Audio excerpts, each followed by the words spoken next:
Good evening, good evening, good evening, very good evening everyone. एक बार सभी लोग जल्दी से कमेंट कर दें। मेरी वॉइस क्लियर आ रही है आप लोगों के पास? सब कुछ बेहतर है, क्लियर है। अगर शुरुआत करें क्लास की। वेरी वेरी गुड इवनिंग, जय हिंद। योगेश कुमार, वालेकुम अस्सलाम एवरीवन। चलिए भाई शुरुआत करेंगे देखो क्लास की। और हम कल गरीबी के बारे में डिस्कस कर रहे थे। मैं एक बार जल्दी से आप लोगों के साथ कल के चैप्टर को, कल के टॉपिक को ही कंटिन्यू, क्योंकि आज करने वाले हैं, एक बार क्विकली रिवाइज कराता हूं। आप लोग मेरे साथ रिवीजन करेंगे और मुझे कुछ क्वेश्चंस के आंसर भी करेंगे भाई। तो चलिए भाई, यहां पर मेरी बात समझ में आ रही हो अगर एक बार, तो यस का कमेंट कर दें। क्लियर है भाई? देखो कल हम बात करते थे गरीबी के बारे में और ये लिखा हमने कि किसी भी इंसान को गरीब कब कहा जाता है? जब वो अपनी बेसिक रिक्वायरमेंट्स को फुलफिल नहीं कर सकता, जो उसकी मिनिमम नीड है, जो उसकी लाइफ को फुलफिल करने के लिए जरूरी है, अगर वो उस काम को नहीं कर पाता तो उस इंसान को हम गरीब कहते हैं। और ये 5 रिक्वायरमेंट में रोटी, कपड़ा, मकान, शिक्षा और स्वास्थ्य, ये लिया जाता है भाई। राम राम अमन कुमार जी, जय माता दी भाई। चलिए गुड इवनिंग। अब देखो हम यहां बात ये कर रहे थे सर बेसिकली कि इसके लिए अलग अलग पॉवर्टी लाइन जो है उनको डिफाइन किया गया, उनको बनाया गया अलग अलग समय पर। जैसे कि हमने कहा सबसे पहले दादा भाई नौरोजी है, उनकी एक किताब भी बड़ी फेमस है और उन्होंने ही ड्रेनेज थ्योरी के बारे में भी बताया है। कोरिलेशन वाला चैप्टर, स्टैटिक्स वाला कोई बात नहीं रजनी, जो जरूरी है वो सब करेंगे, हम क्लास में करेंगे। एवरीथिंग सब कुछ लाइव करेंगे भाई, आप उसकी टेंशन मत लीजिए बिल्कुल। तो आप कहेंगे सर बेसिक तौर पर कि होता क्या है कि जैसे दादा भाई नौरोजी ने कहा कि 16 रुपए से लेकर 35 रुपए एनुअली हमारी गरीबी रेखा होनी चाहिए। नेशनल प्लानिंग कमेटी ने कहा 15 से 20 रुपए पर मंथ हमारी गरीबी रेखा हो। बॉम्बे प्लान ने कहा 75 रुपीज पर एनम की गरीबी रेखा हो। फिर उसके बाद रथ और Dandekar committee, planning commission, expert committee, working group, task force, यानी अलग अलग कमेटीज ने कहा। लेकिन फाइनली जो आज के समय चल रही है, आज जो चल रही है सर, आज वो चल रही है कि अगर हम कैलोरी में बात करें तो 2100 calories per day urban areas में, 2400 calories per day in rural areas. अगर कैलोरी की प्रेजेंट लाइन देखें, ये 1979 में जो आई थी, आज भी वही चल रही है। अगर आप बात करेंगे सर रिसेंटली कौन सी पॉवर्टी लाइन है, अगर एक्सपेंडिचर में, अमाउंट में बात की जाए, रुपीज में बात की जाए, 47 rupees per day in urban areas and 32 rupees per day in rural areas, जो सी रंगाराजन कमेटी ने 2014 में बताई है, वही है। उसके बाद से अब तक कोई भी नहीं बनी, मैंने आपसे कहा वही लेटेस्ट है एक्सपेंडिचर के आधार पर। अच्छा, वर्ल्ड बैंक क्या कहता है? वर्ल्ड बैंक कहता है $2.15। जो वर्ल्ड बैंक है हमारा, उसकी पॉवर्टी लाइन क्या है आप जानते हैं? $2.15 में है सर वो। अब सवाल ये आता है कि हमने गरीबी के बारे में और उससे रिलेटेड बहुत सारे फैक्ट्स के बारे में पढ़ लिया है, अब आगे बढ़ते हैं सर, कुछ नए पॉइंट सीखते हैं। देखो आपको लगेगा कि सर गरीबी है, और गरीबी हमारे इंडिया में है या पाकिस्तान में है या बांग्लादेश में है या बहुत सारे देशों की अगर मैं बात करूं, उन सारे देशों में गरीबी है। लेकिन अमेरिका, जापान, यूरोप की कंट्रीज ऐसी हैं सर, वहां कोई गरीब नहीं रहता होगा। मेरी बात समझना। तो आप कहेंगे सर यहां पर कि जनरली तौर पर कोई भी इंसान गरीब रहता होगा या नहीं, तो आपको ऐसा नहीं समझना चाहिए, बल्कि पहले आपको यह सीखना चाहिए कि हमारे पास जनरली 2 टाइप की पॉवर्टी है। बहुत ध्यान से सुनना, टाइप्स ऑफ पॉवर्टी। अगर मैं गरीबी के प्रकार के बारे में समझूं और समझाऊं आपको पहले तो आप क्या देखेंगे सर, यहां पर मोस्टली एक होती है जिसे कहते हैं एब्सोल्यूट पॉवर्टी, जिसे कहते हैं एब्सोल्यूट पॉवर्टी, और एक होती है जिसे कहते हैं रिलेटिव पॉवर्टी। यानी कुछ पॉवर्टी एक तरह के देशों में है और कुछ पॉवर्टी दूसरे तरीके के देशों में है। इसे हम टाइप्स ऑफ पॉवर्टी कहते हैं। लाइक एग्जांपल के तौर पे बात करूं अगर मैं, तो एक को हिंदी में निरपेक्ष निर्धनता कहते हैं, निरपेक्ष निर्धनता, और दूसरे को हिंदी में सापेक्ष निर्धनता कहते हैं।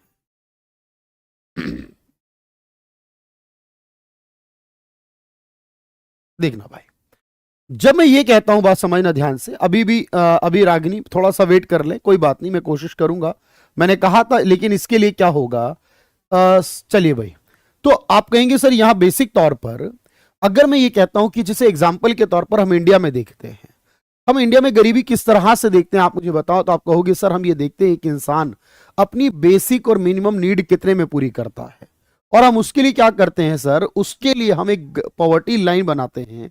यानी यहां पर हम ये देखते हैं कि हमारी रिक्वायरमेंट कितने में पूरी होंगी, यानी गरीबी को देखने के लिए हम यहां पर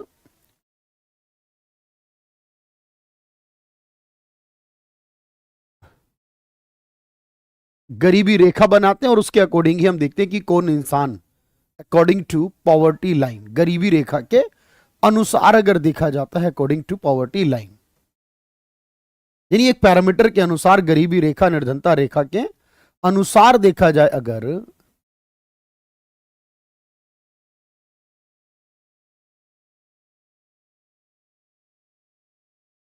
तो उसे कहते हैं एब्सोल्यूट। लेकिन बहुत सारे देशों में क्या होता है कि वो ये नहीं देखते हैं कि हमारी पॉवर्टी लाइन कितनी है, वो पॉवर्टी लाइन बनाते भी नहीं है, बल्कि वो क्या करते हैं, दो के बीच में कंपेयर करते हैं। बहुत ध्यान से सुनना, वो दोनों के बीच में कंपेयर करते हैं, और जब वो दो के बीच कंपेयर करते हैं तो एक की इनकम ज्यादा है और दूसरे की इनकम कम है, और जिसकी भी इनकम कम होती है उसी को गरीब मान लेते हैं। यानी अमेरिका में अगर आपसे कहा जाए कि कोई भी इंसान है सर, वो एब्सोल्यूट पुअर हो या ना हो, क्योंकि उसके पास इतना, अगर आप कहेंगे कि सर बहुत रोटी भी खा रहा है, कपड़े भी पहन रहा है, सब कुछ कर रहा है, फिर वो गरीब कैसे होगा, तो आप कहेंगे क्योंकि अमेरिका में क्या निकलती होगी, रिलेटिव पॉवर्टी, यानी जहां पर एज कंपेयर टू अदर, जब आप किसी दूसरे से कंपेयर करते हो, किसी अन्य से तुलना करते हो और उससे फिर आप निकालते हो, अन्य से तुलना करने पर, तब उसे रिलेटिव कहते हैं। अब ये तुलना किस चीज से होती है, बेसिकली यहां तुलना के लिए ये इस्तेमाल करते हैं एवरेज मीन्स, एवरेज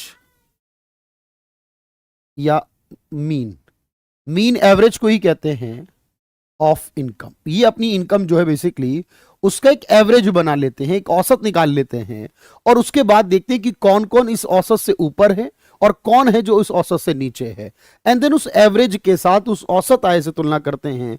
और ये वाला जो तरीका है रिलेटिव पॉवर्टी का तरीका, ये मोस्टली इन डेवलप्ड नेशंस, जितने भी विकसित देश हैं, जो भी हमारे ताकतवर मजबूत और विकसित देश हैं बेसिकली, उन देशों में अगर आप देखे हुए तो ये वाली पद्धति आपको मिलेगी। यानी आप कहोगे अमेरिका में भी गरीब होते हैं नो डाउट, लेकिन वहां जो गरीबी है वो एब्सोल्यूट टर्म में नहीं निकाली जाती है, बल्कि वो रिलेटिव निकाली जाती है, विकसित देशों में अधिक मुख्यतः इस तरह की गरीबी निकलती है। लेकिन जो अब इंडिया है या बाकी सारे हैं, ये सारी जगहों पर बताओ क्या निकलता है हमारे, तो आप कहोगे सर यहां हम एक पॉवर्टी लाइन बनाते हैं, और जनरली इस लाइन का मतलब होता है कि आप मिनिमम रिक्वायरमेंट्स कितने में पूरी कर रहे हो, यानी मिनिमम रिक्वायरमेंट्स को टारगेट किया जाता है। भाई लाइन का मतलब क्या है कि आपकी मिनिमम रिक्वायरमेंट पूरी हो रही है या नहीं, यहां मिनिमम रिक्वायरमेंट्स को देखा जाता है। और ऐसी पॉवर्टी लाइन का जो कंसेप्ट है आप देखेंगे सर, ये मोस्टली डेवलपिंग और अंडर डेवलप देशों में चलता है। अल्प विकसित और विकासशील देशों में आपको ये वाला कंसेप्ट मिलेगा।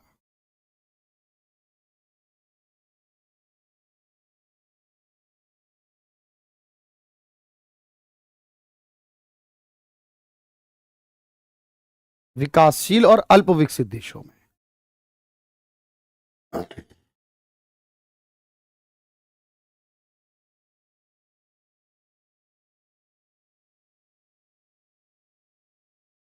मुख्यतः।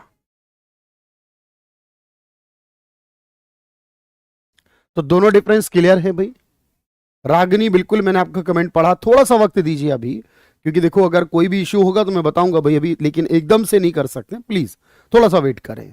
जो रुपये बताए हैं मेरे भाई बिल्कुल प्रति व्यक्ति होगा। पॉवर्टी में मैंने जितने भी रुपए बताए आपको, वो एक व्यक्ति का या एक महीने का, एक साल का या एक दिन का, वो जो कुछ बताओ, लेकिन वो होगा हमेशा एक व्यक्ति के केस में, पर पर्सन का ही होगा।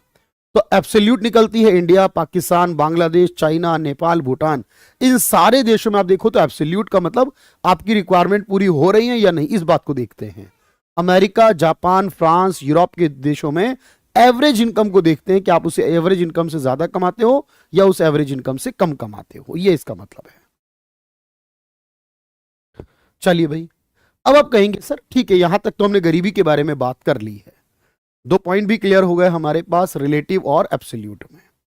लेकिन अब एक बात ये समझ में नहीं आती कि सर हम गरीबी का जब डेटा लेते हैं और हम कहते हैं कि एक दिन में इतना खर्चा करता है या एक महीने में इतना खर्चा करता है, तो हम ये खर्चा निकालते कैसे होंगे? बहुत ध्यान से सुना मेरी बात। भाई मान लो मैं एक एग्जांपल के लिए आप लोगों से कहता हूं कि कोई इंसान है जिसने मान लीजिए अभी 1 अक्टूबर के दिन, 1 अक्टूबर को उसने 100 रुपए खर्च किए,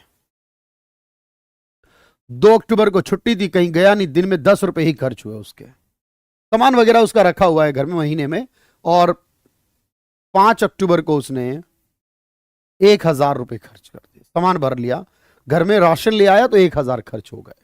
अब आप कहेंगे सर ये कैसे तय हो रहा है फिर? अब आप कहेंगे 100 रुपए जिस दिन खर्च किए उस दिन तो वो एपीएल में चला गया, यानी गरीबी रेखा के ऊपर हो गया।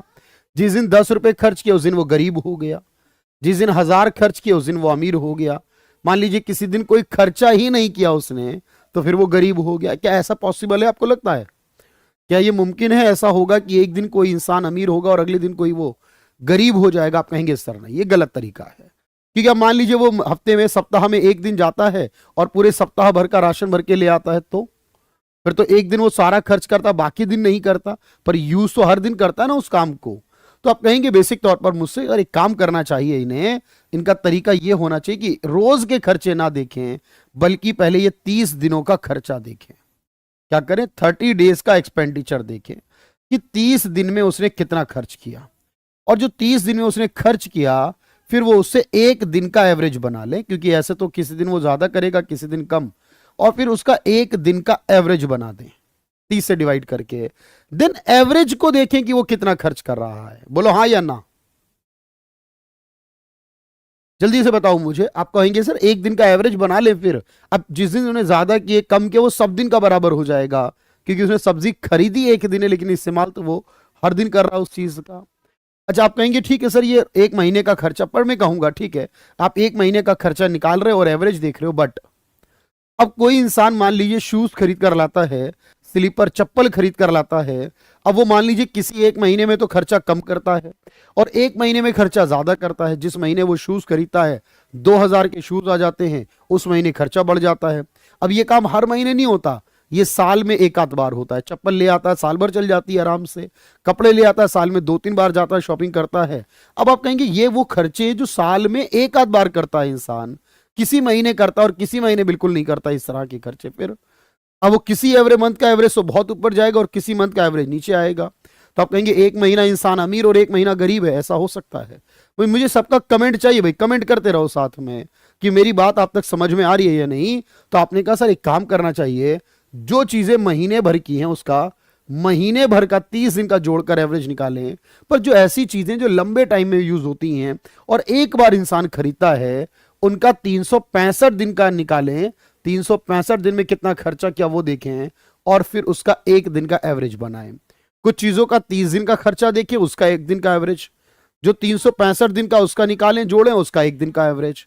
तो आप कहेंगे सर 30 दिन का और 365 दिन का सामान के हिसाब से उसका एवरेज बना लेना चाहिए और अच्छा रिजल्ट मिलेगा। मैं कहूंगा ठीक है, लेकिन जूते, चप्पल, कपड़े, ड्यूरेबल आइटम्स जो लंबे टाइम चलती हैं, एजुकेशन, हेल्थ का, क्योंकि कभी बीमार है कभी नहीं है, ये खर्चे चलो एक साल के देखेंगे, बट दूध का, मीट का, सब्जी का, फ्रूट्स का, ब्रेड का, एग का, इन सब का क्या, ये महीने भर में थोड़ी खर्चे होते हैं, ये तो सप्ताह भर में खर्च होता है। अमूमन एक सप्ताह से ज्यादा का कोई नहीं रख सकता इसे। ये पेरिशेबल आइटम्स होती हैं। क्या होती हैं? पेरिशेबल, बहुत जल्दी खराब होने वाली चीजें हैं। दूध, फल, सब्जी, मीट, मांस, मछली, कुछ भी है। तो आपने कहा यहां फिर आप क्या कहना चाहते हैं? कुछ दिन चीजों का 30 दिन का एवरेज निकाल लेते हैं, कुछ का 365 दिन का निकाल लेते हैं और कुछ का 7 दिन का निकाल लेते हैं। बात समझ रहे हो भाई? जब आप इस तरह से चलते हैं सर तो आप क्या कहोगे? तो बहुत सिंपल वे में आपको बात समझ में आ रही है। तो आपने कहा ये तो बड़ा सही बात समझ में आ गई, एवरेज कैसे निकाला जाए। अब इसे कहते हैं यूआरपी। ये मेथड है भाई, ये कोई नहीं सिखाएगा आपको। जब भी तो कहते हैं ना एक बार पढ़ना है हमारी क्लास में, उम्मीद करते हैं दोबारा पढ़ने की जरूरत नहीं पड़ेगी आपको। फिर आपने कहा इसे कहते हैं यूआरपी, यानी वो तरीका जिसमें सबकी चीजों का एक महीने का एवरेज बनता है। अब इसका अपडेट वर्जन आया एमआरपी, लिखना कुछ नहीं भाई, एमआरपी। इसमें क्या होता है, हम दो बना दिए सर, एक 30 दिन वाला, एक 365 दिन वाला औसत, और इसका नाम है एमएमआरपी। ये मेथड है डेटा कलेक्शन करने के। ये किस चीज के मेथड हैं? डेटा कलेक्शन करने के मेथड है ये। और इस डेटा से पता चलेगा तब, अब भी इसके अलावा क्या बात है, बहुत अच्छे से समझना। तो आपने कहा अगर इसके अलावा भी कोई ऐसा है, अब जैसे किसान की बात में करूं तो किसान के केस में ये कहते हैं, अब जब तक खेती कर रहा है, 1 महीना तो नहीं लेकिन 4-6 महीने इंसान किसान खेती कर रहा है, आजकल तो 8 महीने आराम से करता है किसान। देखो साल में 3 फसलें होती हैं, रबी, खरीफ और उसके बाद कैश क्रॉप, नकदी फसलें। अमूमन 2 तो करता ही है हर एक किसान आज के वक्त में, पर फिर भी आपने कहा जी 8 महीने कर लेगा तो 8 महीने तो अच्छा कमा लेगा, अच्छा आ जाएगा, 4 महीने घर रहेगा, बेरोजगार भी रह सकता है, कोई बात नहीं है। अब ऐसी को कहते हैं साइक्लिकल पॉवर्टी, यानी कभी कोई इंसान गरीबी में आ जाता है, कभी कोई इंसान गरीबी से बाहर चला जाता है, यानी परमानेंट ना वो गरीब है और ना परमानेंट वो अमीर है, मतलब कंटिन्यूअसली अप एंड डाउन हो रहा है, वो कभी गरीबी के अंदर है, कभी गरीबी के बाहर है। इसे साइक्लिकल पुअर भी कहते हैं। मैं आपको साइक्लिकल पुअर क्या है ये भी समझाऊंगा, यानी साइकिल की तरह जो चलता रहे, कभी आ जाए कभी अंदर बाहर हो जाए गरीबी के अंदर। इसी को कहते हैं कि जब लगातार गरीबी चलती है ना। अच्छा, एक ये भी सिस्टम आप देखोगे ना, जब इंसान गरीब होता है ना, अब वो परिवार गरीब है, गरीब परिवारों के बच्चे भी गरीब ही होते हैं, बहुत रेयर हैं जो अपने सर्कल को, अपने जाल को तोड़कर बाहर निकलते हैं। गरीबी एक ऐसी बेड़ी है, एक ऐसी जाल है, उसके अंदर इंसान फंसा रह जाता है। बहुत सारी चीजें होती हैं, वही गरीब है इसलिए अच्छी शिक्षा नहीं मिल पाती, गरीब है अच्छा खाना नहीं मिल पाता है, गरीब है ज्यादा अच्छी अपॉर्चुनिटी नहीं मिल पाती है, गरीब है अपने परिवार का पेट भरना रहता है इसलिए वो ज्यादा दूर की सोचता भी नहीं है, पैसा नहीं है इसलिए ज्यादा रिस्क नहीं ले पाता। एक इंसान गरीब है और वो गरीब के ऐसे जाल में फंसता है कि उस गरीब से बाहर निकलना उसके लिए बड़ा मुश्किल है। अब ये जो जाल है ना, ये जो पॉवर्टी का पूरा ट्रैप बना हुआ है एक तरह से, ये जो विक्शियस सर्कल ऑफ पॉवर्टी बोला जाता है, यानी निर्धनता एक दुष्चक्र है जिसको तोड़ना इतना आसान है, और जिसने तोड़ दिया ना, एक बार गरीबी से बाहर निकल गया, तो आप देखेंगे फिर उसकी जो पीढ़ी होती है ना, अगली नेक्स्ट जनरेशन होती है, वो भी गरीबी से बाहर, फिर वो आगे गरीबी से बाहर होती जाती है। आजकल हम यही तो कहना चाहते हैं ना भाई, हमने SC ST को कोटा क्यों दिया, या हमने OBC को कोटा क्यों दिया, या इसको हमने कहा ना जो वर्ग पिछड़ा हुआ है, अगर उस परिवार का एक भी सदस्य सक्सेस हो गया ना, आने वाली सारी जनरेशन सक्सेस हो जाएंगी। यह है विक्शियस सर्कल ऑफ पॉवर्टी, इससे तोड़ना बड़ा मुश्किल है। अब इससे को कहा है प्रोफेसर नक्स ने, उन्होंने बताया इसके बारे में, आगे बताऊंगा इस बारे में, लेकिन पहले आपने कहा जी ये सीख लिया आपने कि सर हमारे पास 2 चीजें हो गई, चलो तो फिर बताओ इसे लिखना कैसे है। जैसे मैं कहूं बस लिखते चले जाना, जैसे मैं कहूं उसको फॉलो करते हुए जाना, लिखते हुए जाना। चलो भाई लिखो। तो जो डेटा कलेक्शन करना है आपको, तो इसमें एक नाम है URP, uniform resource period, data collection का। और मैंने कहा सभी आइटम का 30 दिन का रेफरेंस पीरियड, यानी सारी चीजों का एवरेज 30 दिन के हिसाब से लिया जाएगा। MRP मिक्स्ड रिकॉल पीरियड है। एजुकेशन, हेल्थ, क्लॉथ, फुटवेयर और ड्यूरेबल आइटम, लंबे समय चलने वाली, इनका 365 दिन का, बाकी का 30 दिन का। Fruits, vegetables, meat, oil, milk और पेरिश, जल्दी खराब होने वाले, इन सबका 7 दिन का। एजुकेशन, हेल्थ, क्लोथ, फुटवेयर और ड्यूरेबल का 365, बचे हुए सभी का 30 दिन का। इनको इसी तरह लिखो, और मुझे उम्मीद है इतनी हिंदी और इतनी इंग्लिश समझ में आ रही है। नहीं आ रही किसी शब्द की तो मैं आपको बता दूंगा, अदरवाइज हो जाना चाहिए। नोट कर लें आप इसे।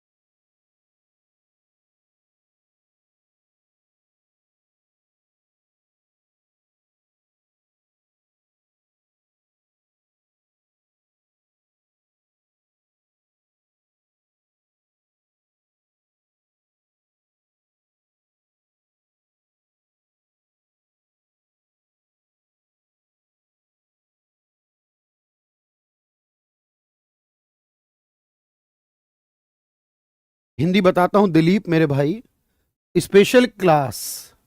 ठीक है भाई, चलिए भाई, भाई बहुत सारे टॉपिक हैं, टीडीएस में मोस्टली साथ में आते हैं, दोबारा से बनाते हैं नहीं भाई, नहीं भाई, नोट्स को साथ में बनाए, इतना वक्त नहीं है ना आप लोगों के पास कि भाई पहले आप समझेंगे फिर नोट्स बनाने के लिए बैठेंगे, एक बार में इतना वक्त दिया जा रहा है आपको, इतना टाइम चल रहा है। अच्छा पिछली स्लाइड नहीं लिखी थी, कोई बात नहीं भाई, इससे पिछली वाली स्लाइड आपने लिख ली होगी वैसे तो, और नहीं लिखी कोई बात नहीं, मैं उसको अवेलेबल भी कराऊंगा। और इन सबको आप हिंदी में क्या कहते हैं मैं आपको एक बार नाम बताता हूं। वैसे अमूमन ये चीजें आसान हैं बिल्कुल, कि सर इसमें ये बस याद रखना है किस चीज का टाइम, किसी एक में 30 दिन का, एक में 30 दिन और 365 दिन का, और एक में 30 दिन 7 दिन और 365 दिन।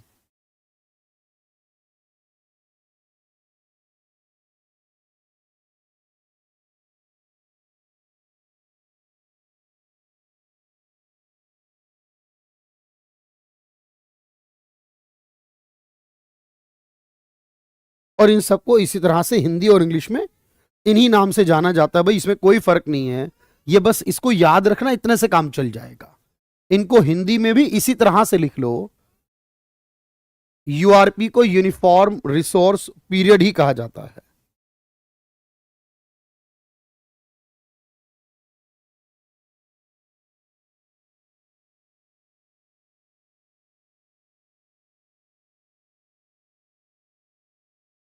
तो यूनिफॉर्म रिसोर्स पीरियड या यूनिफॉर्म रिकॉल पीरियड भी कह सकते हो।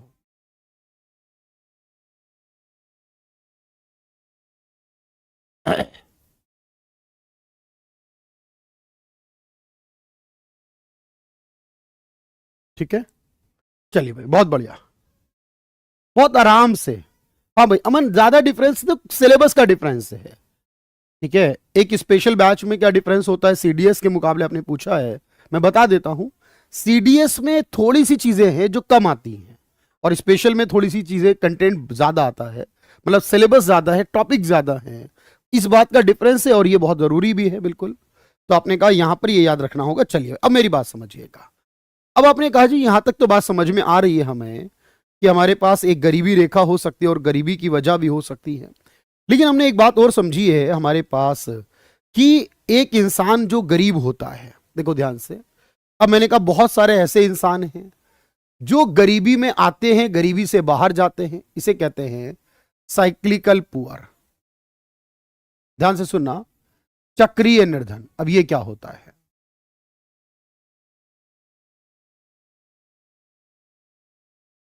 इसका मतलब होता है a person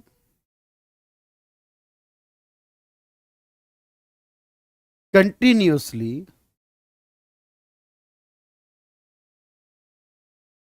in and out from poverty.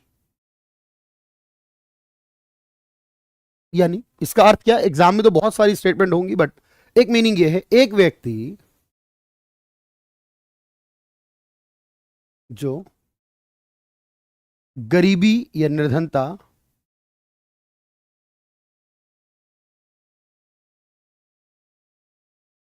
या एक व्यक्ति जो लगातार कंटिन्यूअसली गरीब या लगातार निर्धन व गैर निर्धन में बदलता है। यानी कंटिन्यूअसली कभी वो गरीबी के अंदर होता है तो कभी वो गरीबी के बाहर हो जाता है, मतलब फिक्स नहीं है उसका कि वो प्रॉपरली गरीब है या नहीं है। अच्छा, अब हमारा गरीब भारत बना कब है? देखो इस बात को लेकर भी समझाया हमें, इसे कहते हैं ड्रेनेज थ्योरी ऑफ पॉवर्टी। ये दादा भाई नौरोजी ने हमें दी है, ड्रेनेज थ्योरी ऑफ पॉवर्टी, क्योंकि इससे क्या हुआ कि इंडिया का सारा पैसा जो था ना वो अंग्रेज अपने साथ ले गए और भारत को गरीब करके चले गए। यानी ड्रेनेज का मतलब तो ड्रेन कर जाना, पलायन कर जाना, चले जाना। ये जो ड्रेनेज थ्योरी है इसे हिंदी में भी यही कहते हैं, निर्धनता का अपवाह सिद्धांत कहते हैं इसे, निर्धनता का अपवाह सिद्धांत। और ये किसने दिया था? दादा भाई नौरोजी ने बताया।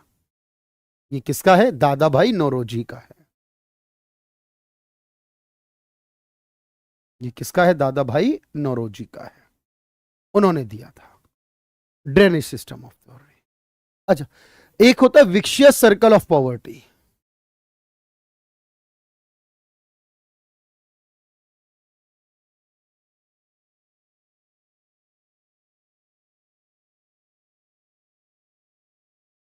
विक्शियस सर्कल ऑफ पॉवर्टी, सर्कल या साइकिल, सर्कल भी कह सकते हैं, विक्शियस सर्कल ऑफ पॉवर्टी, निर्धनता का दुष्चक्र, यानी एक तरह से जाल है, ये दुष्चक्र है। ये जो दिया है, ये दिया है बाई रैगनर नक्स। एक व्यक्ति है रैगनर नक्स नाम से, उन्होंने ये कंसेप्ट दिया है और उन्होंने ये बताया है कि किस तरह से, इसी को हम पॉवर्टी ट्रैप कहते हैं, निर्धनता जाल कहते हैं, इसी को हम पॉवर्टी ट्रैप यानी निर्धनता जाल कहते हैं, कि इससे बाहर निकलना आसान नहीं है। तो इंपॉर्टेंट ये कि इस जाल को तोड़ा जाए, उसके बाद लोग जब इस जाल से बाहर निकलेंगे ना, तो अपने आप बेहतर होता चला जाएगा। और इसीलिए कहते हैं कि यहां कुछ चीजें, इंसान के पास गरीबी है, पैसा नहीं है, और इसीलिए वो गरीब रह जाता है। तो यहां पर कई तरह की गरीबी बताई गई और इसीलिए कहा गया एक देश गरीब है क्योंकि वह गरीब है। इन्होंने एक स्टेटमेंट दी है,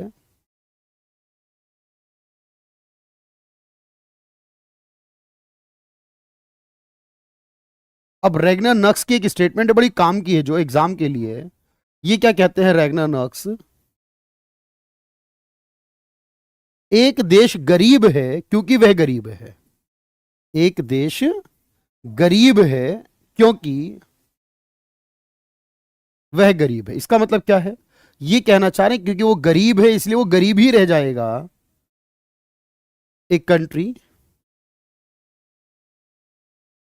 इज पुअर,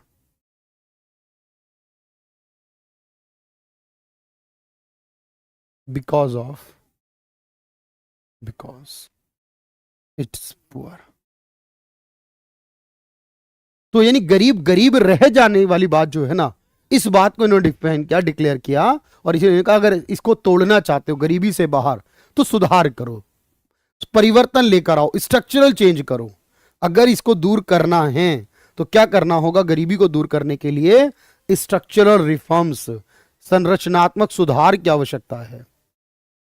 संरचनात्मक सुधार यानी जो स्ट्रक्चर है उसमें बदलाव करो, करना आवश्यक है, इसलिए ताकि हम दूर कर सके।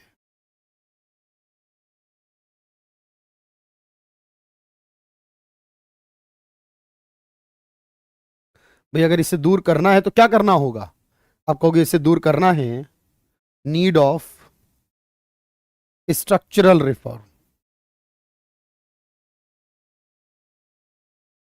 अगर आप ये कर लेते हो तो आपकी गरीबी जो है वो दूर हो सकती है। स्ट्रक्चरल चेंज करना हो, प्रोफेसर नक्स इन्हीं को कहते हैं, इन्हीं का पूरा नाम रैगनर नक्स है, प्रोफेसर रैगनर नक्स कहते हैं इन्हें। इन्होंने ये पूरा कंसेप्ट समझाया। मजा आ रहा है या नहीं बताना, मुझे कुछ नया सीखने को मिल रहा है भाई। और आप जानते हैं मेरी क्लास में बस एक ही उम्मीद रखिए आप, मैं आपको कंटेंट देने में कोई कमी नहीं करूंगा, बस आपकी तरफ से जो अप्रोच है वो अच्छी होनी चाहिए कि आप अडॉप्ट करना चाहते हैं। आपको ऐसा नहीं लगे कि सर क्यों पढ़ा रहे हैं। आप अगर कोशिश करेंगे तो मैं उम्मीद करता हूं मैं अच्छा ही दूंगा आपको। आप इस काम को करें और मुझे क्वेश्चन करके दिखाएं।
चलिए भाई डन करिए एक बारी से।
चलिए भाई डन है, यहाँ तक सभी लोग कर रहे हैं।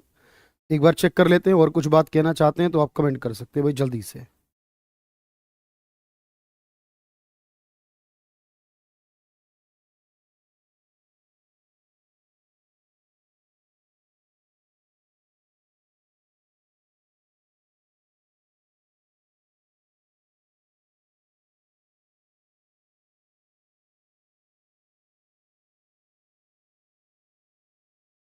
देखिए भाई, अब मुझे एक बात बताइए सोचकर कि भारत में गरीब होते क्यों हैं? क्या ऐसी वजह है कि भारत में इतनी गरीबी है? आपके दिमाग में जो कुछ आता है भाई, आपके माइंड में जो कुछ आ रहा है ना, वो बताएं आप मुझे कि इंडिया में इतनी गरीबी होने के पीछे क्या वजह हो सकती है। अगर इंडिया में गरीबी है तो उसके पीछे क्या वजह हो सकती है, आप बताएं मुझे। मैं आप लोगों से पूछना चाह रहा हूं भाई। देखो, आप कह सकते हैं कि सर इंडिया में गरीबी है, उसके पीछे बहुत सारी वजह होंगी, लेकिन जो सबसे इंपॉर्टेंट वजह हो सकती है वो ये है कि हमारे देश में जनसंख्या बहुत ज्यादा है। अब जनसंख्या ज्यादा होने की वजह से क्या होता है सर, जब देश में ज्यादा लोग होते हैं, आबादी ज्यादा है, तो ऑब्वियस है सबको काम नहीं मिल पाता, क्योंकि गरीबी का और बेरोजगारी का आपस में जो संबंध है वो प्रत्यक्ष होता है। गरीबी का और बेरोजगारी जो है, इसका एक प्रत्यक्ष संबंध होता है। जहां जहां बेरोजगारी होगी वहां वहां गरीबी होगी। जनसंख्या ज्यादा होना, बेरोजगारी का ज्यादा होना, मैंने एक्सप्लेन किया भाई रितेश, एक बार दोबारा से कहता हूं मैं। देखो, आप कहेंगे सर गरीब हैं भाई, रोजगार की समस्या है, ज्यादा पॉपुलेशन है, हमारी एवरेज इनकम बहुत लो है, हमारी जो औसत आय वो काफी कम है, इसकी भी एक वजह बनती है। हमारे देश में पैसा है उसकी कमी है, लोगों के पास स्किल की कमी है, हमारे यहाँ बहुत सारे जातिगत तरीके भी हैं, इंसान जाति के आधार पर भी भेदभाव करता है, हमारे यहाँ एग्रीकल्चर पर बहुत डिपेंडेंट हो जाते हैं।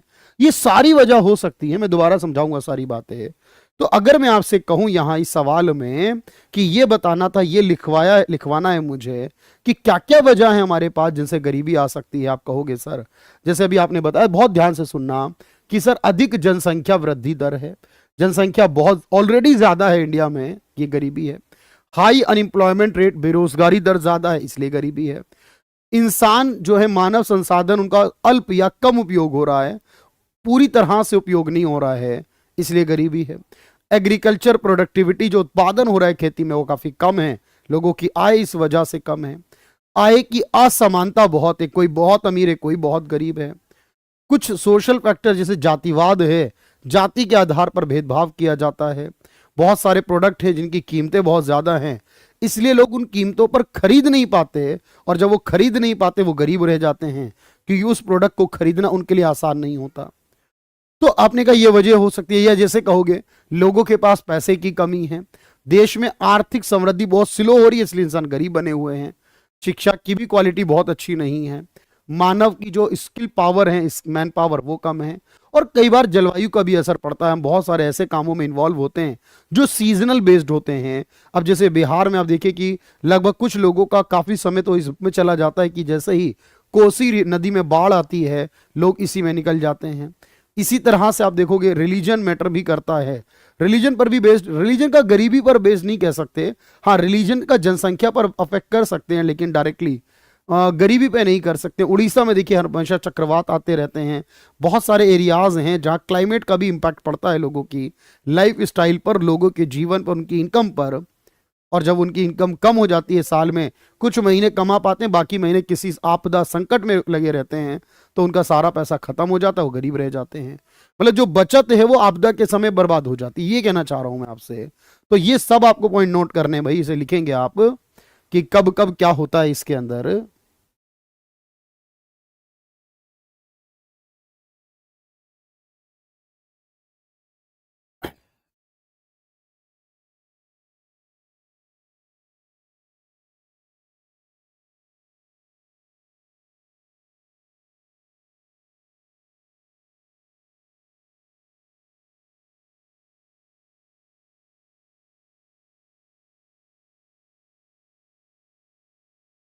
इसको एक बार नोट करें। Very good evening everyone.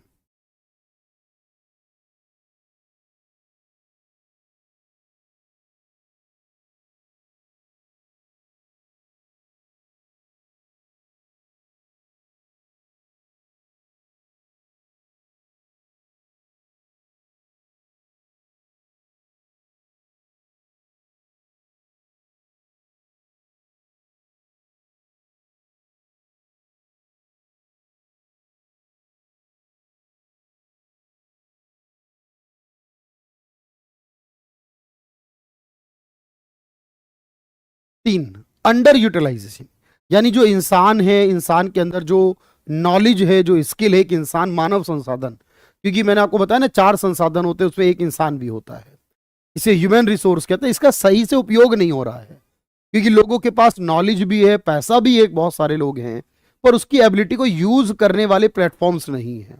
अगर ये प्लेटफॉर्म सही से सरकार डेवलप करे, लोगों को उसकी नॉलेज और उसकी स्किल के अकॉर्डिंग काम मिले, तो वो खुद भी गरीबी से बाहर निकलेगा, बेरोजगारी से बाहर निकलेगा, अपने परिवार को भी निकालेगा और बहुत सारे लोगों को भी रोजगार देगा। लोगों को सही तरीके से गवर्नमेंट के द्वारा यूज भी नहीं किया जा रहा है। जो नॉलेज वाले व्यक्ति हैं वो ऐसे ही रह जाते हैं, और इस कारण गरीबी बनी रहती है। लोगों का, मानव संसाधनों का सही तरीके से उपयोग करना बहुत जरूरी है सरकार के द्वारा।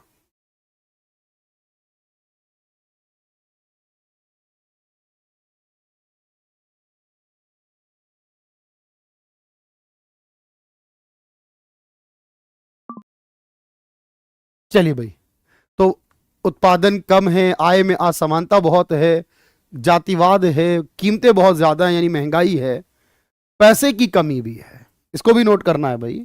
बिल्कुल आप नोट कर ले, आराम से कर ले भाई, मैं एक एक क्वेश्चन कराऊंगा आपको।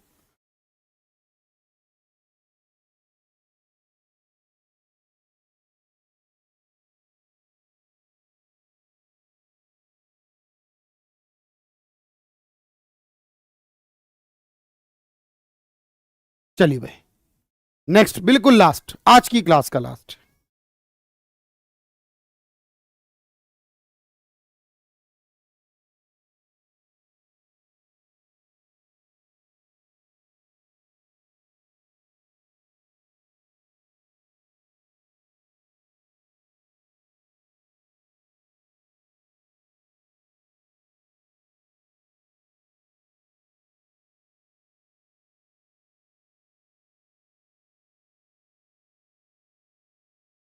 चलिए भाई, अच्छी क्वालिटी ऑफ एजुकेशन नहीं मिल रही है, इसलिए वो पीछे रह जाते हैं।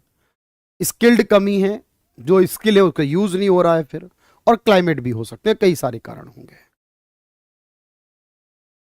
सबसे बड़ा कारण है जनसंख्या और बेरोजगारी। जनसंख्या और बेरोजगारी सबसे प्रमुख कारण हैं, और उन सबसे ज्यादा प्रमुख है आय की असमानता।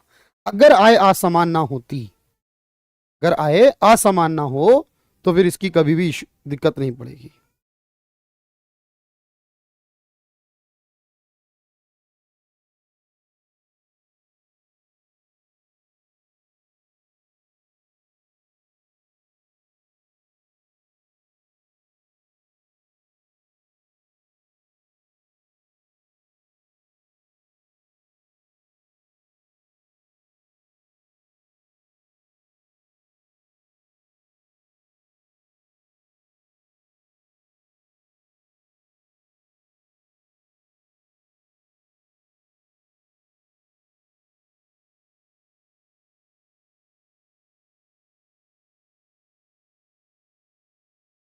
चलिए भाई, अब एक एक करके हम क्वेश्चन करते हैं, और आपको पता है मैं हर क्लास में कुछ नए क्वेश्चन जरूर इंक्लूड करता हूं आज की क्लास पर बेस्ड। क्वेश्चन को देखते हैं सर क्या क्या क्वेश्चन है, और सबसे इंपॉर्टेंट है कुछ नए सवाल।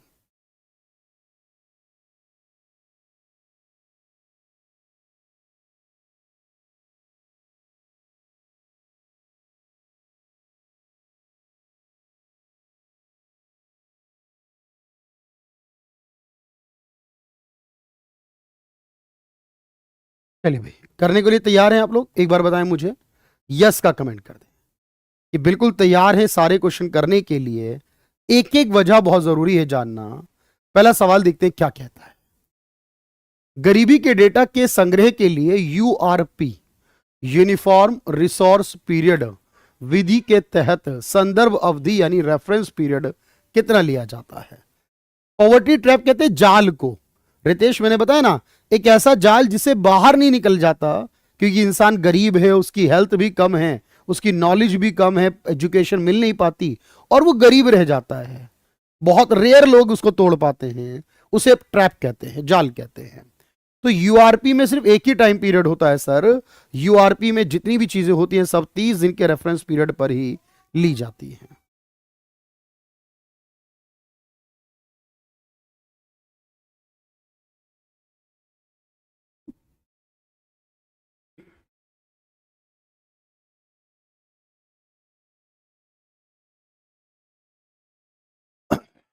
दो कथन दिए गए, जरा ध्यान से पढ़े और मुझे आंसर करें। इन दोनों कथन पर आपकी क्या राय है भाई?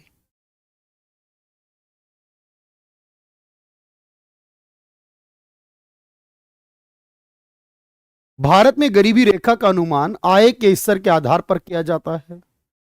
पहला राइट है या रॉन्ग है? भारत में गरीबी का आकलन नीति आयोग की टास्क फोर्स द्वारा किया जाता है, नहीं नीति आयोग कमेटी के द्वारा किया जाता है। क्या लगता है? तो पहला वाला तो गलत हो गया, दूसरा वाला सही हो गया। बहुत ध्यान से देखना है भाई। ओनली टू क्यों आएगा सर? क्योंकि आपने बताया था आय के आधार पर कुछ भी नहीं निकाला जाता, हमारे यहां तो उपभोग को आधार माना जाता है। तो इसलिए आप कहोगे सर पहला वाला तो गलत है, लेकिन हाँ नीति आयोग करता है, यह बात सही है।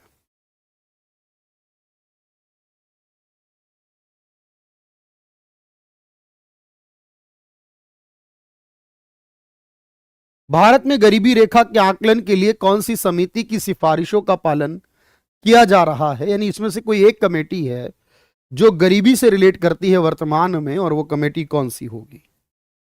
अगर वर्तमान की बात करूं मैं तो वो कौन सी होगी?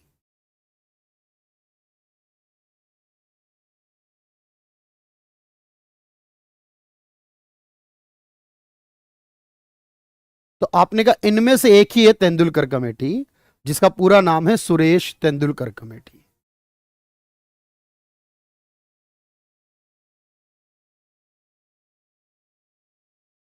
भारत में गरीबी रेखा मापने के लिए उपयोग किए जाने वाले फैक्टर्स में इनमें से कौन सा एक फैक्टर आता है?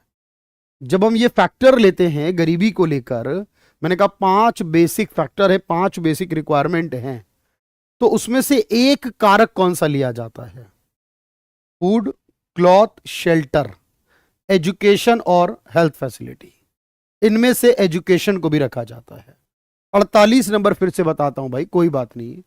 अच्छा, ये मैंने कहा था भारत में गरीबी रेखा का अनुमान आय के स्तर पर, इनकम बेस्ड, गलत है भाई, क्योंकि हमने ये लिखा है लाइन कल भी क्लास में, जितने भी बनते हैं या तो कैलोरी बेस्ड होते हैं या फिर उसके कंजम्पशन पर बेस्ड होते हैं, खर्च पर।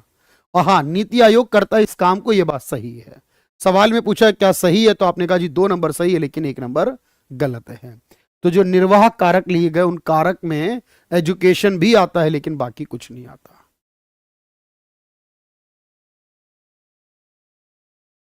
स्वतंत्रता से पूर्व दादा भाई नौरोजी किस चीज की अवधारणा पर चर्चा करने वाले पहले व्यक्ति थे? वैसे आपको याद होगा, इन्होंने एक इनकम के बारे में जिक्र करूंगा मैं, जो सबसे पहले राष्ट्रीय आय भारत में आई है। भारत में जो सबसे पहले राष्ट्रीय आय आई है वो भी इन्होंने ही लाई है सर। तो इसे कहते हैं गरीबी रेखा पर इन्होंने बात की।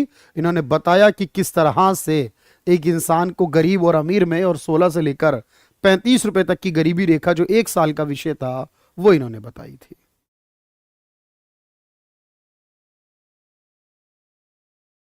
छोटे किसान और मौसमी मजदूर जैसे लोग।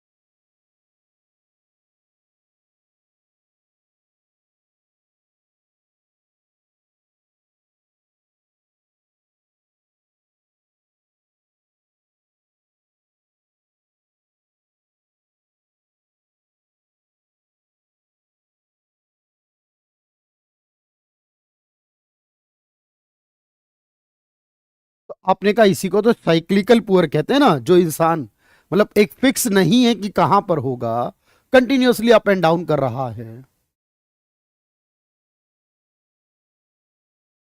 सुरेश तेंदुलकर पद्धति के अनुसार शहरी और ग्रामीणों में गरीबों का जो प्रतिशत था वो कितना था? शहर में इसका प्रतिशत और गांव में इसका प्रतिशत कितना था? शहर में और गांव में इसका प्रतिशत कितना था?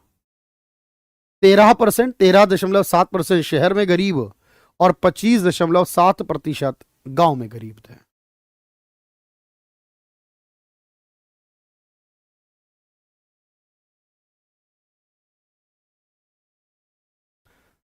Drainage theory regarding the poverty in India is related to, why don't use read in English to.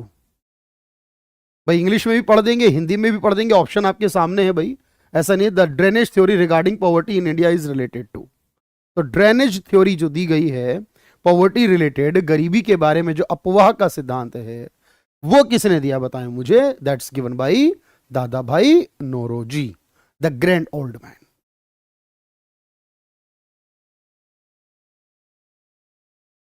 Bharat में गरीबी को जब परिभाषित किया जाता है तो इसमें से किस पर किया जाता है? ओवरऑल 21.9 था, बहुत बढ़िया, अच्छी बात है, आपने और भी बताया।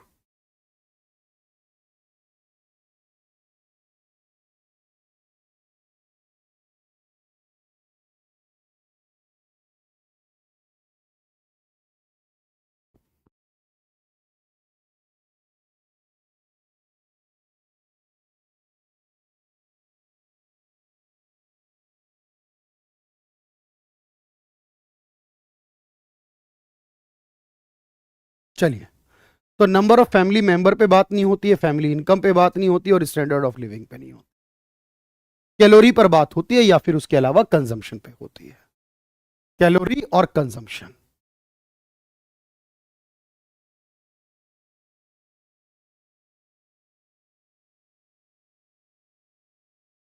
भारत में राज्य एवं राष्ट्र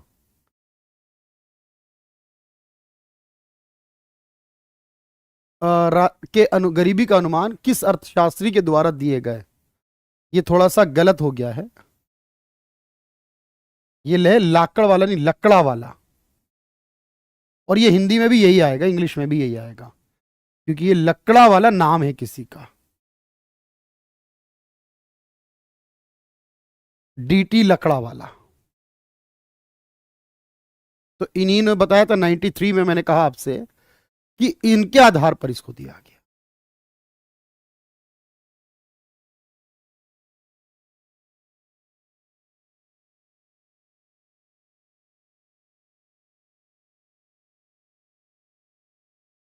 गरीबी के दुष्चक्र की अवधारणा किससे संबंधित है? विक्शियस सर्कल ऑफ पॉवर्टी जो दी गई है वो किससे रिलेट करती है?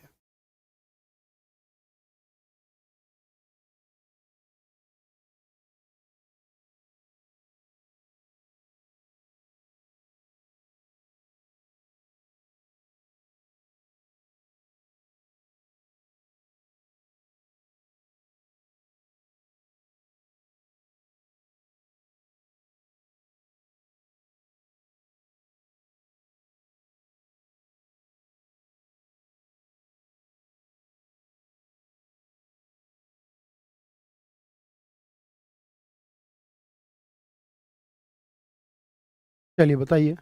तो आपने कहा रेगनर नक्स ने दिया है सर, यही तो है वो सर्कल ऑफ पॉवर्टी।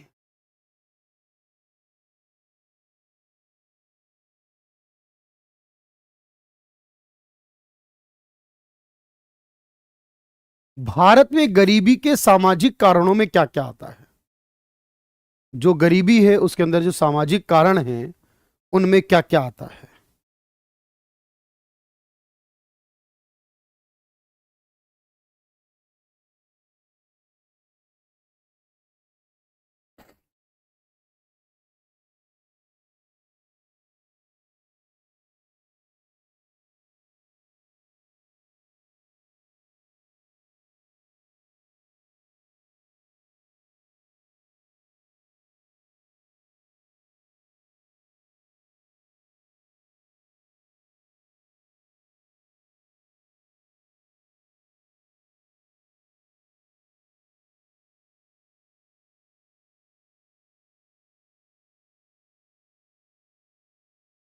चलिए भाई, तो आपने कहा ये सारे कारण हो सकते हैं, कास्ट भी होता है, उत्तराधिकारी का नियम भी, और ज्वाइंट फैमिली, मतलब पूरा परिवार काम कर रहा है।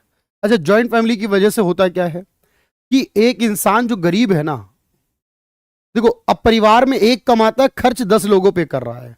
परिवार में कमाने वाला एक ही, कम से कम परिवार में 4-5 लोग तो होते ही हैं। अगर वो सारे कमाएंगे तो इतने गरीबी नहीं होगी। सर एक कमाता है, खर्चा सब ऊपर होता है, एवरेज बहुत लो हो जाता है। भाई अगर मैं कहूं एक इंसान है, 4 लोग हैं उस परिवार में टोटल, एक इंसान कमाता है 100 रुपए, या दिन के 100 रुपए खर्च करता है एक।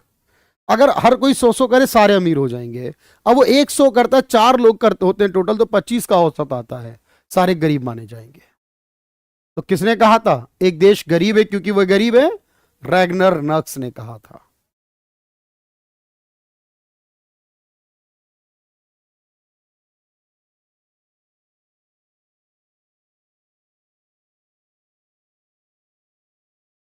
₹75 प्रति वर्ष वाली जो गरीबी है, किसने सुझाव दिया था? इस गरीबी का सुझाव किसने दिया था?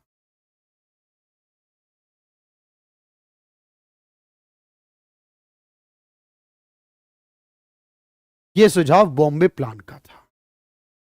यह सुझाव बॉम्बे प्लान का था।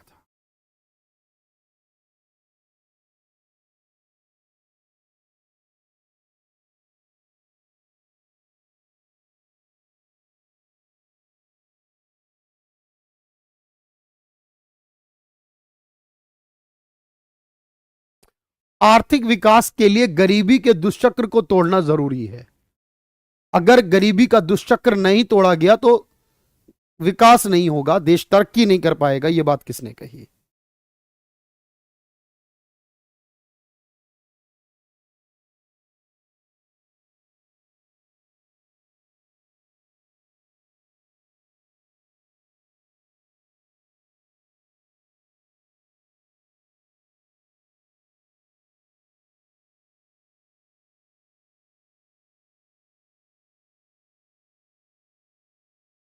तो आपने कहा यह बात रैगनर नक्स ने कही थी।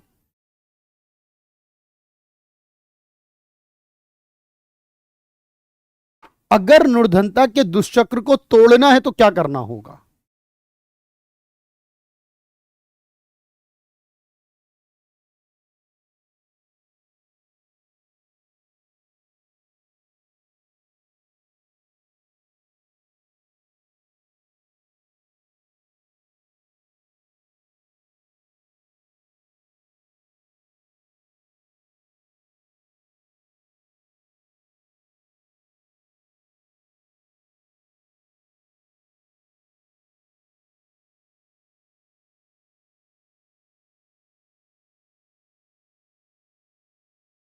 तो आपने कहा इसके लिए स्ट्रक्चरल रिफॉर्म्स करने होंगे, संरचनात्मक सुधार करेंगे अगर, तो ये चीजें बेहतर हो जाएंगी, रुक जाएंगी।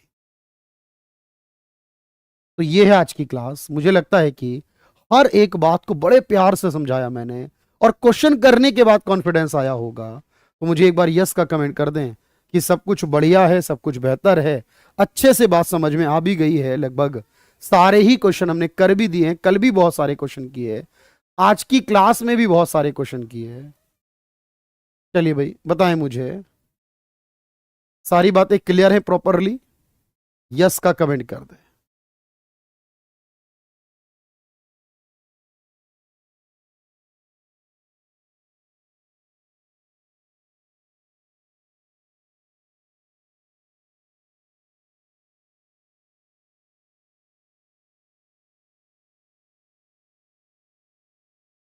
कल क्या डिस्कस करेंगे, नहीं अगले लेक्चर में क्या डिस्कस करेंगे? मैंने आपको पहले ही कहा था, ये दो क्लासेस जो बिल्कुल एक साथ चलती हैं, उन दोनों का नाम क्या है सर? ये दो क्लास है, गरीबी और साथ में बेरोजगारी। अभी हमने गरीबी के बारे में लगभग सारी चीजों को पढ़ा है, अगले लेक्चर में हम बेरोजगारी के बारे में बात करेंगे। और क्वेश्चन करवाइए ना भाई, इतने क्वेश्चन नहीं है तो क्वेश्चन में ले आऊंगा और भी बहुत सारे करा दूंगा, लेकिन अभी जितने हैं मेरे पास, अभी भी कम नहीं कराया मैंने। लगभग आपको कुल मिलाकर कल और आज में एक चैप्टर पर ही 30-35 क्वेश्चन लगभग लगभग करा दिए होंगे। 30 से 35 क्वेश्चन करीब करा दिए मैंने। हर चैप्टर में भी इतना कराऊंगा तो काफी है ना भाई, और बाकी ओवरऑल मिक्स भी कराऊंगा आपको साथ में। चलिए, thank you everyone, thank you so much. अगली क्लास में बेरोजगारी पे चर्चा करेंगे।